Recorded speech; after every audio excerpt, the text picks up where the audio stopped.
আমাদের অনন্য স্টোরি সকল প্রকার পার্ট গল্প দেখতে আমাদের চ্যানেলটি সাবস্ক্রাইব করে পাশে থাকা বেল আইকনটিতে ক্লিক করে অল নোটিফিকেশন অন করে দিন। আমি অন্ধ জেনেও কেন বিয়েটা করতে চাইছেন উনি? আমার মতো একটা অন্ধ মেয়েকে বিয়ে করে কি পাবেন উনি? কেন করছেন এই পাগলামো? এটা ঠিক নয় মা। এক নাগারে কথাগুলো মাকে বলে দিলাম। আমাকে বিয়ে দেওয়ার জন্য নিচু হাতে সাজাচ্ছে আমার মা। আমার কথায় মা কোনো জবাব দিল না। বেশ কিছুক্ষণ চুপ থাকার পর মা বলল, জামাই তোকে অনেক পছন্দ করে, সে কারণে ঘুরিয়ে ফিরিয়ে কোনো কথা না বলে সোজাসুজি বিয়ের প্রস্তাব দিয়েছে। গতকালকের ঘটনার পর এত ভালো বাড়ি থেকে তোর বিয়ের প্রস্তাব এসেছে, এটা তো তোর ভাগ্য। আমার কথা শোন, চুপচাপ তৈরি হয়ে বিয়েটা করে নে আনিশা, রাজরানীর মতো থাকবি। কিন্তু মা, তুমি তো জানো আমি অন্য একজনকে ভালোবাসি। মা এবার কড়া কণ্ঠে বলে ওঠে, কিসের ভালোবাসা? কত টাকা আয় করে তুই যাকে ভালোবাসিস? এখনো তো পড়াশোনাও শেষ করে উঠতে পারেনি। তুই জানিস আমাদের অবস্থা, তবুও ভালোবাসা নিয়ে পড়ে আছিস। তোর বাবার ক্যান্সার, আর তোর ছোট ভাইয়ের হার্টে ফুটো, আর তুই তো নিজেও অন্ধ। মেনে নেবে তোর সঙ্গে ওই ছেলের বিয়ে হলে ওর পরিবার? আমার কথা শুনলে অত্যন্ত তুই দেখতে পাবি ভবিষ্যতে নিজের চোখ দিয়ে। তোর মা আমি, তোর খারাপ কখনোই চাই না। মায়ের কথা শুনে আমি বাকরুদ্ধ হয়ে পড়লাম। আমি অন্ধ?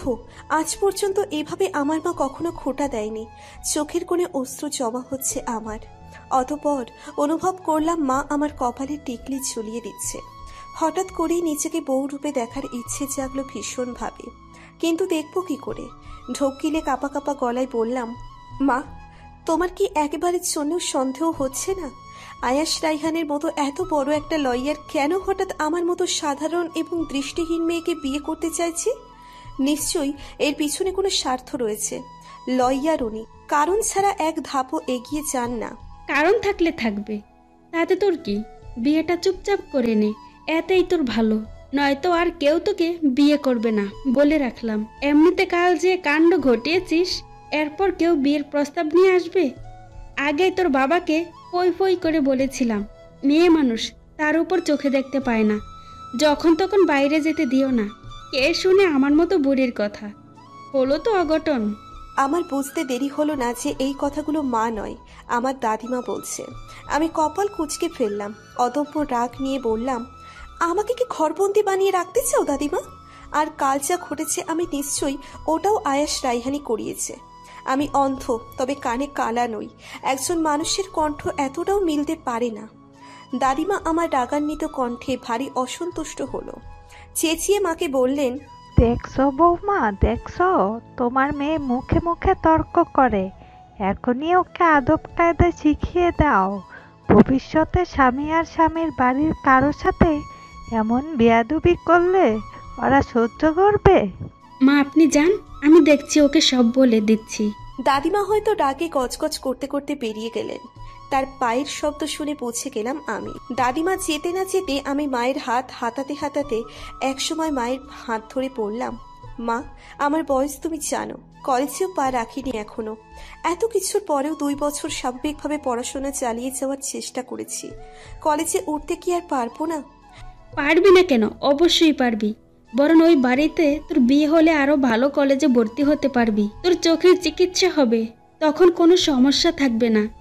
আমি আসছি, তুই বস। ওদিকে জামাই বসে আছে বিয়েটা শুরু হলো বলে। আমার কোনো রকম কথা না শুনে মা বেরিয়ে গেল আমার হাত ছেড়ে। হতাশ হয়ে বসে রইলাম কিছুক্ষণ। কি করা উচিত এখন? লোকটাকে বিয়ে করে নেওয়া? তিক্ত হলেও সত্যি ওনার বয়স আর আমার বয়সের ডিফারেন্স অনেকটা। আমার বয়স 16 বছর, আর আয়াস রাইহান নামক লোকটার প্রায় 29 বছর তো হবে। যদিও এসব কেউ ধরে না, মূল বিষয় আমি অন্য একজনকে ভালোবাসি। তাছাড়া আমি এত তাড়াতাড়ি বিয়ে করতে চাই না, আরও পড়তে চাই। যদিও বিয়ের পর হয়তো পড়াশোনা করতে দেবেন। আমি এটাও শুনেছি যার সঙ্গে আমার বিয়ে হচ্ছে ওনার মানসিক সমস্যা আছে। মাঝে মধ্যে ওনার পাগলামি এতটাই বেড়ে যায় সে ঘরের মধ্যে বন্দি রাখতে হয় তাকে। এমন লোকের সঙ্গে সংসার করা যায়? আমি আনিশা সাবিহা, হেমা আহমেদ এবং মাহমুদ আহমেদের বড় মেয়ে।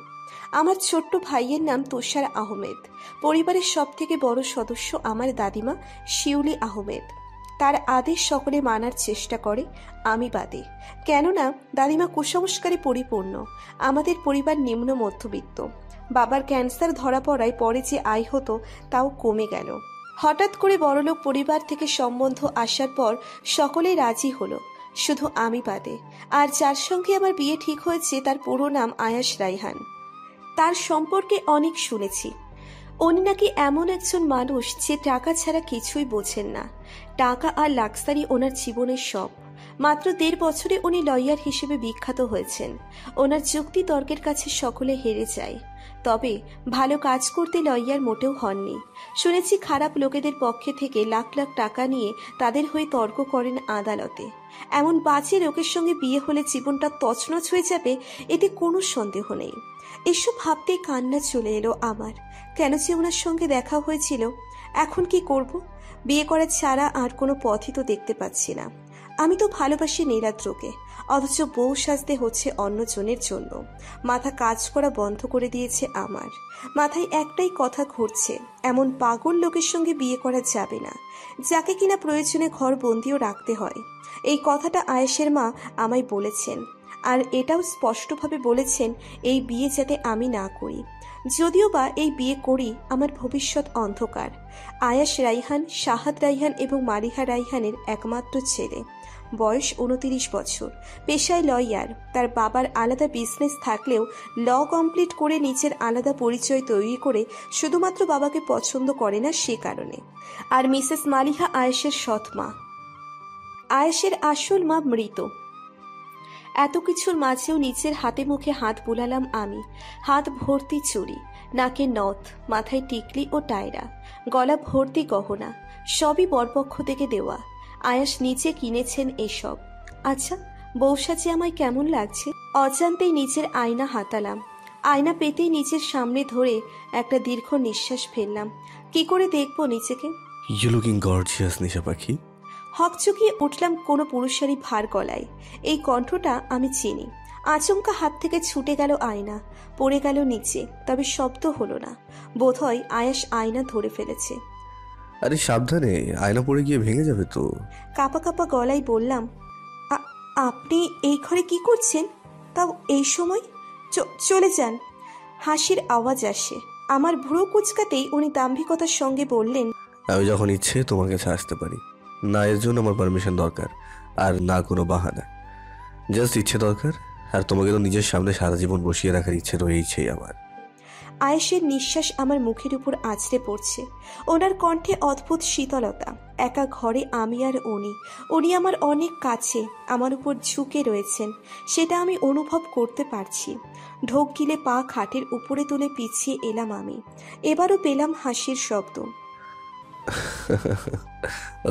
নিজা পাখি, তুমি নাকি ভয় পাচ্ছ আমায় দেখে? কেন? হয়তো ভাবছো তোমার সাথে কিছু করে ফেলবো। ভুল ভাবছো। এত তো বিয়ে বাসরা তো তারপর আছেই না। আপনাকে আবারও সাবধান করছি, আমার মতো অন্ধ মেয়েকে বিয়ে করার ভুলটা করবেন না। এত বড় ভুল করবেন না আপনি। এটা যদি ভুল হয় তাহলে তো খুবই সুন্দর একটা ভুল। এই ভুলটা করতে আমি শতবার রাজি। ওনার মুখে এরূপ কথা শুনে কেঁপে উঠলাম আমি। এটা কেমন যুক্তি? হালকা খুক খুক করে কেশে নিজের মনে সাহস আনার চেষ্টা করলাম, কিন্তু সাহসটা আজ আয়াস রাইহানকে দেখে লুকিয়ে পড়েছে। কথাগুলো নিজের মনে তৈরি করে এক নিঃশ্বাসে বললাম, প্রথমত আমি বিয়েটা করতে চাই না। আপনি শুধু শুধু নিজের সময় নষ্ট করছেন। আমি অন্য কাউকে ভালো। আমার কথা শেষ না হতেই আমার ডান বাহু ধরে খুব নিষ্ঠুরতার সঙ্গে মুখ চেপে ধরলেন আয়াস। আমার মনে যতটুকু সাহস ছিল তাও মোমের আগুনের মতো নিভে গেল। বাম হাত দিয়ে ওনার হাতে হাত রেখে ছাড়ানোর চেষ্টা করতে থাকলাম। পরের শব্দটা ভুলে উচ্চারণ করবে না।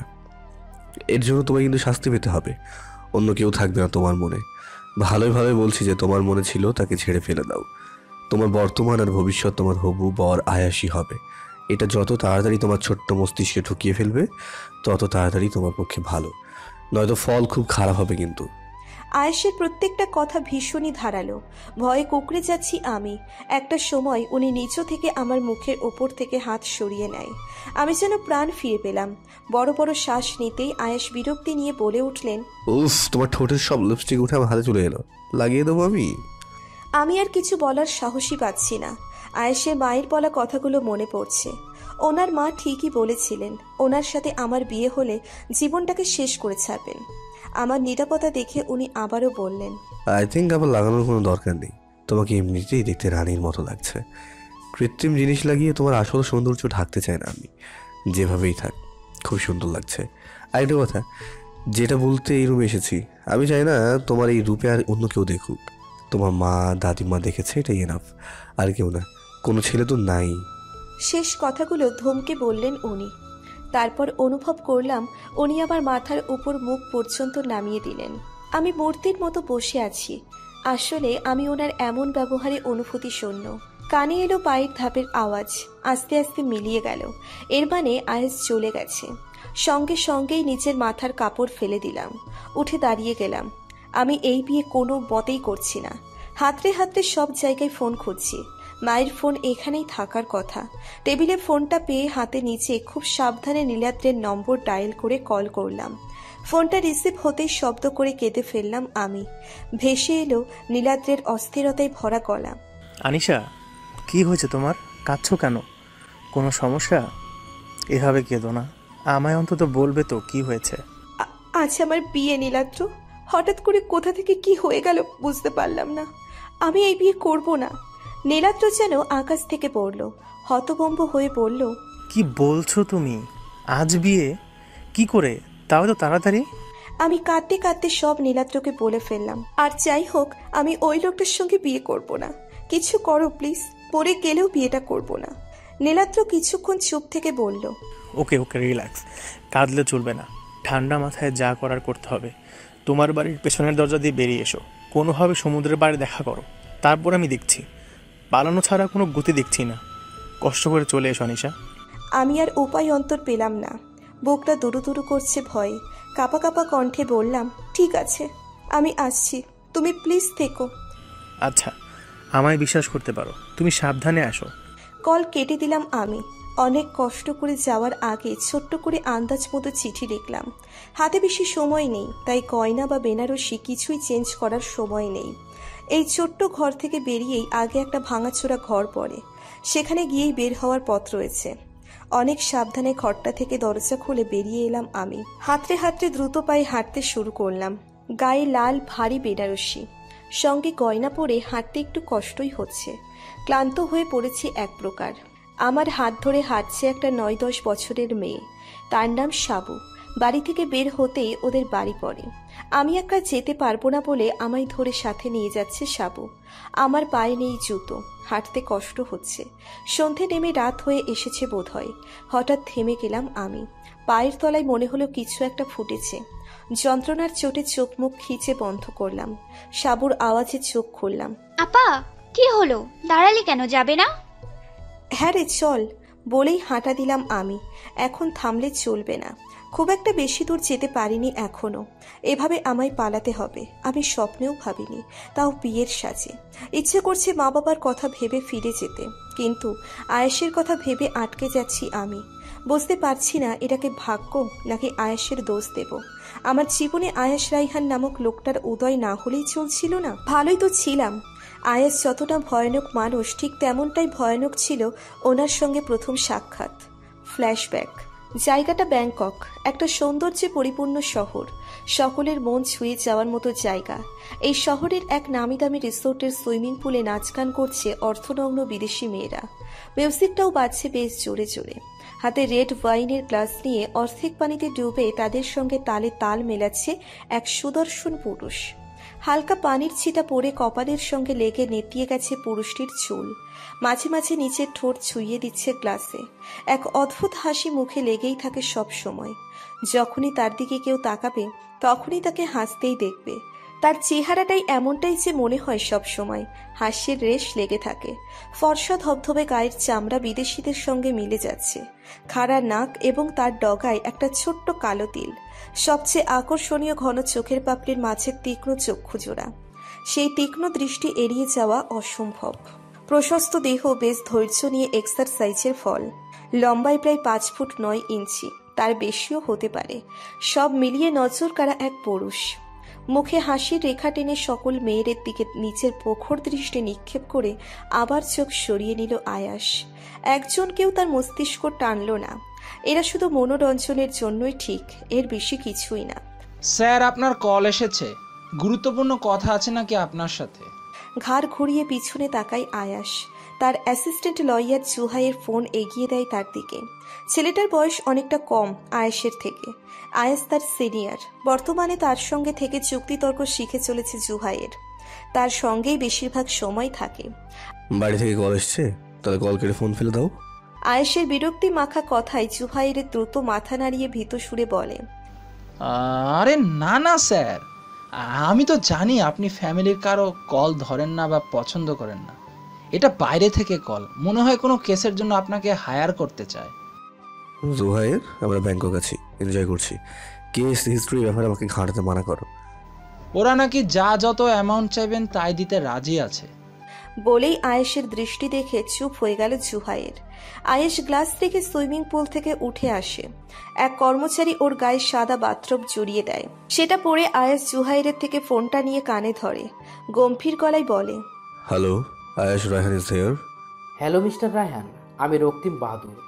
আপনার অনেক নাম ডাক শুনেছি, তাই ভাবলাম একবার তো আপনার সঙ্গে কথা বলা যেতেই পারে।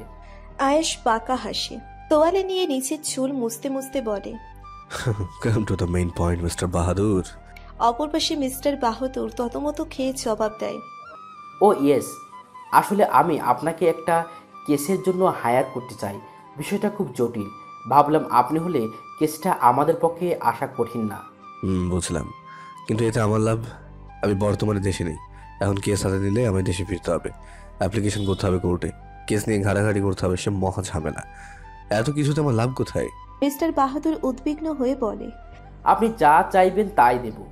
আয়েশ ভ্রু কুচকায়, তারপর হঠাৎ হাসে। হাসিতে দুই গালে টোল পড়ে তার, তবে চুপ থাকে। ওপাশ থেকে মিস্টার বাহাদুর চিন্তিত হয়ে বলেই ফেলেন, 25 থেকে 50 লাখ এর মাঝে যা চাইবেন তাই দেব মিস্টার রায়হান। ওকে দেন, আমি দেশে ফিরি, তারপর কথা শুনছি বাকি। বাই। বলেই কল কেটে দেয় আয়াস। ফোনটা জুহাইরের হাতে ধরিয়ে দিয়ে আয়েশ করে মাথা মুছতে মুছতে রিসোর্টের দিকে পা বাড়ায়। জুহাইরের উদ্দেশ্যে জোরে বলে ওঠে, টিকিট বুক করে নাও, অ্যাজ সুন অ্যাজ পসিবল, দেশে ফিরছি। 3 দিনের মাথায় দেশে পা রাখে আয়াস। কেস সম্বন্ধে খোঁজ খবর নেয় ভালোভাবে। রক্তিম বাহাদুরের সঙ্গে দেখাও হয় তার। আয়াস জানতে পারে রক্তিম একটা মেয়ে পাচারকারী চক্রের বিরুদ্ধে কেস করেছে, যেটা 100% সত্যি। আর এটাও জানতে পারে কক্সবাজারে সেই মেয়ে পাচারকারী চক্রের পরের টার্গেট। যদি সেখানে যাওয়া যায়, হাতে নাতে প্রমাণ পাওয়া যাবে। এই প্রমাণ কেস জিতিয়ে দিতে সক্ষম। আয়াস সুযোগটা হাতছাড়া করে না। চলে যায় সকলের সঙ্গে কক্সবাজার। পৃথিবীর সব থেকে বড় সমুদ্রের অবস্থান এখানে। সৌন্দর্যে পরিপূর্ণ জায়গাটির ভাঁজে ভাঁজে। সেই সঙ্গে বিভিন্ন আদিবাসী সমাজেরও বসবাস সেখানে। মা, আমি বাইরে যাচ্ছি, দুপুরে চলে আসব। আজকে তো ছুটি, হোটেলে কাজও নেই। ছোটরা আমাকে নিতে এসেছে। বলেই ছোটদের হাত ধরে বের হতে নিলাম আমি।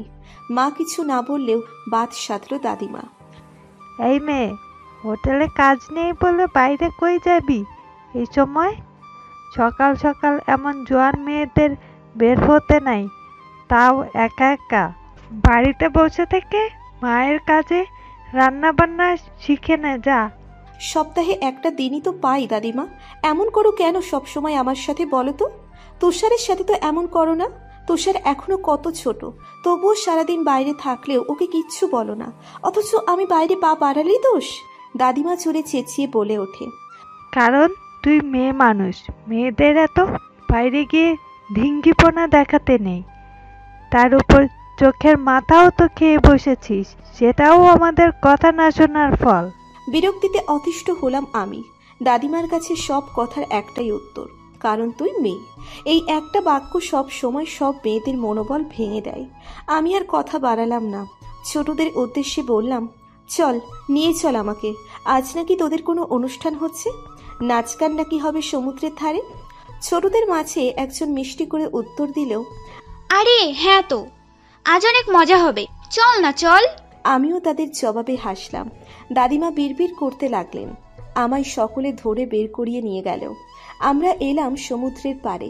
এই জায়গাটা মেইন পয়েন্টের থেকে বেশ দূরে। মেইন পয়েন্টে অনেক লোকজনের ভিড় থাকে, এদিকে তেমন কেউ আসে না। আমার আন্দাজ ঠিক হলে এখান থেকে একটু দূরে ঝোপঝাড় আছে, ডাব গাছ রয়েছে লাইন করে। বিশাল বড় বড় সমুদ্রের ঢেউ উপচে পড়ার শব্দ কানে আসছে। জোরালো হাওয়া এলোমেলো করে দিচ্ছে সব। এটাই একমাত্র জায়গা যেখানে এসে আমি নিজের নিঃশ্বাস নিশ্চিন্তে ফেলতে পারি। অন্যদিন তো হোটেলে কাজ করেই সময় কাটে। বাবাও আগে হোটেলে কাজ করতেন। ওনার অসুখের পর বেড রেস্ট দেওয়া হলে আমায় কাজটা করতে হয়। যদিও কাজটা হোটেলের মালিক আমায় দিতে চাননি, কারণ একেটাই আমি অন্ধ, তবুও জোর করে এক প্রকার সেখানে রয়েছি। এরই মাঝে বিভিন্নভাবে অপমানিত হতে হয়েছে। সামনে হাতাতে হাতাতে কারো মুখে গায়ে হাত পড়েছে। হোটেলের মালিক আমার উপর সবসময় রেগেই থাকে। এসব ভেবে মন খারাপ হয়ে এলো আমার। সকলের নাচ গান আমার কানে এসেছে। আমি বসার জায়গায় সকলের সাথে বসে আছি। হঠাৎ করেই নাচ গান করার মাঝে বিন্দু নামের এক মেয়ে আমায় উদ্দেশ্যে বলল, এই আনিশা, তুমিও তো আমাদের সাথে প্রায় অনেক দিন ধরে আছো, আজ সবাই গাইছে, তুমিও গাও একটা গান। হকচকিয়ে গেলাম আমি। মাথা আর হাত দুটোই নাড়িয়ে বললাম, কি বলছো? আমি তোমাদের মতো এত সুন্দর করে গাইতে পারি নাকি? আমি বারণ করা সত্ত্বেও কারো কানে গেল না। সকলের জোড়াচুরিতে পাগলা হওয়ার বাদল দিনে গানটা ধরলাম। মনটাও হালকা হলে হতে পারে। সকলে ধরে আমায় দাঁড় করালো। তাদের কাঁধে আমার হাত রেখে তালে তালে নাচতে লাগলো। আমার বেশ লাগলো। ঠোঁটে হাসির রেখা ফুটল। সেখান থেকে কিছুটা দূরের ডাব গাছের ভিড়ে এক ডাব গাছে ঠেস লাগিয়ে চোখ বন্ধ করে দাঁড়িয়ে আছে আয়াস। পরনে কালো লং কোট, আর কোটের ভিতরে গেঞ্জির কালারের সাথে ঝোলানো আছে সানগ্লাস। তার হালকা বড় বড় চুলগুলো বাতাসে মৃদু উড়ছে। গাছের ফাঁক ফোকর দিয়ে সূর্যের আলো মুখে পড়ছে। বেশ ক্লান্ত সে। চোখে মুখে রাজ্যের বিরক্তি। এভিডেন্স জোগাড় করতে কি না কি করতে হয়। পাশে জুহাইয়ের কথা বলতে ব্যস্ত তার প্রেমিকার সাথে। হঠাৎ গানের আওয়াজে চোখ খোলে আয়াস। সোজা হয়ে দাঁড়িয়ে এগিয়ে আসে। জুহাইয়ের ফোন রেখে এগিয়ে আসে। জুহাইর, সারাদিন গার্লফ্রেন্ডের সাথে এত প্যাচ প্যাচ করে কি কথা বলো? এত কথা কি করে পাও, তাই না?